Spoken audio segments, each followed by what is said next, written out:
Hi, I'm Hannah's mum. Hannah's asked me if I do a guest video for her blog, as it is diabetic week this week. I was diagnosed as a diabetic when I was about 6.5, 7. Quite a dramatic scene of events, as I was away on holiday with my parents, was being treated for a sore throat, had been constantly drinking for a while, and ended up in a really severe diabetic coma in Ormskirk Hospital, where my parents were told it would be highly unlikely that I would leave, due to the fact that there was one very special person there, a nurse called Rosie, who spent the first night I was in hospital actually sitting at my bedside and talking to me and helping me through. Within just over 24 hours I actually started to come out of the coma. I was severely dehydrated, and my grandma at the time said it was one of the worst things that she can remember, as I looked like a little skeleton on a hospital bed. But that is one of the worst case scenarios of having a diabetic diagnosis. I remember spending quite a few weeks actually in hospital, having to learn how to walk again, due to the fact that I developed quite severe blisters and infections in my feet. And I remember my little brother, who would have been about 2 at the time, only being allowed to wave to me through the hospital windows. It was around bonfire night, and we watched the fireworks through the window. We were actually staying with some friends of my parents, and my dad used to go back each week on a Sunday night and work, and then come back on a Saturday morning. Whilst I was in hospital, I would not drink their water, so my dad used to bring bottles of water from home that I would drink. Over the years, diabetes has been something that I've been able to manage. Having had it now for over 40 years, it is something that you learn to live with.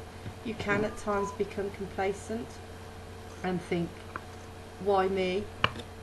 But something happens and gives you a kick up the backside, and you get back on track.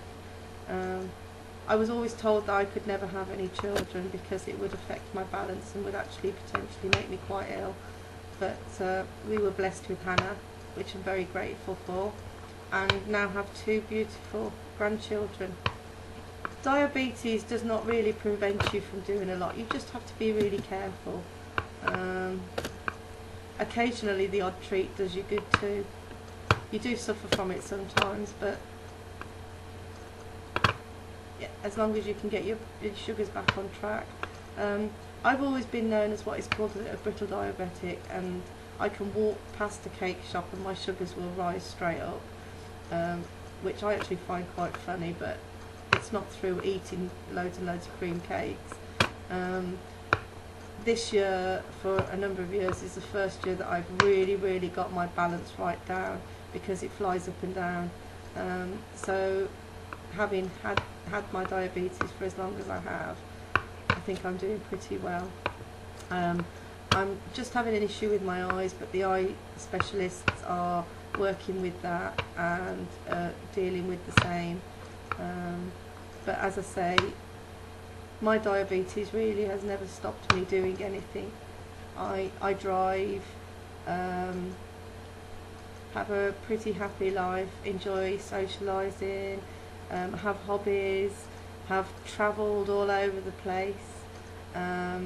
I think the one where I struggled a little was when we flew to America, and time changes altered your insulin and sugars, but I got around that and spent 2 weeks in America and then came home and then rebalanced again.